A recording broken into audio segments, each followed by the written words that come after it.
Alright guys, so in this video we're going to basically be using the Portswigger lab to actually learn about Burp Suite, right? So any version of Kali or Parrot OS would be fine. You will have Burp Suite, just open that up and also make sure to sign up for the course, right?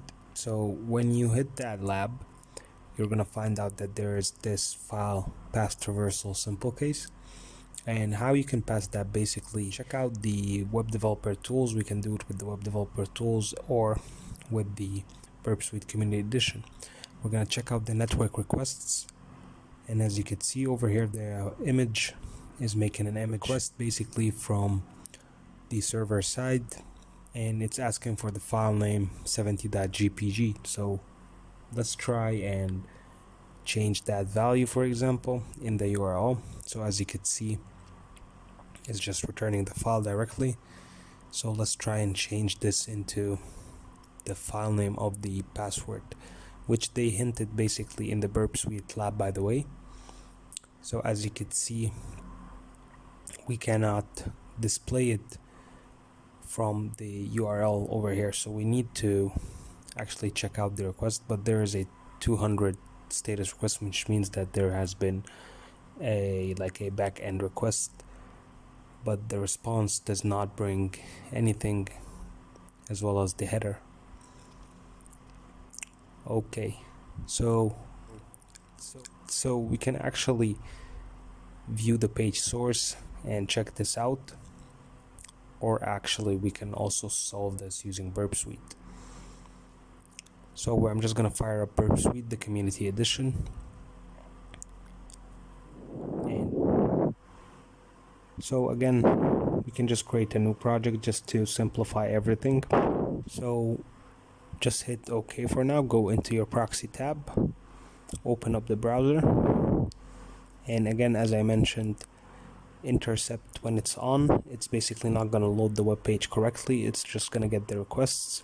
So if you want to check out the page itself, you can just turn off the intercept and then turn it off and then turn it back on. And I can also just copy the link for the product ID, for example. I was just gonna get the request for that. So we can also get the request for the image, since that we tried to do that in the developer tools before, but that did not work. But however, when we tried to get the password using that request, the file name returned a 200 request, so we can do that in Burp Suite and modify the request to actually get the password. So as you can see over here, the request for the image file, we can send that to the repeater, and we can modify this over here. So inside the repeater tab, we're just going to change that 70.jpg to the directory, which is going to be double dots and then backslash, double slot, and then backslash again, and then etc and password. So when we send this, the response is going to bring us, as you can see over here, the password basically for the page itself.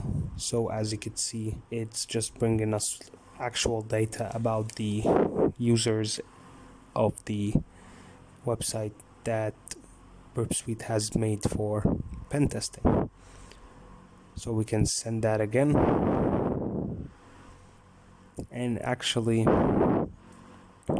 that is pretty much it. This is how you solve this lab. So in the next labs, basically this is going to be more advanced compared to this, but however, for now, like I said, you can actually use Burp Suite to modify. Also copy this as a curl command if you want to test this out for like a bug bounty, because sometimes they do not accept softwares like this. So you can just get the curl command for something like this and just change the file name. And this is actually how I passed the lab at the first time, right? But it did not bring the same response as well like the Burp Suite. It just brought the same response from the web developer tools, right? So in the next video, we're basically gonna be talking about lab access control, which has over 6 labs we're gonna be talking about. So I'll see you guys in the next video. This was Angry Ryu, and peace, you guys.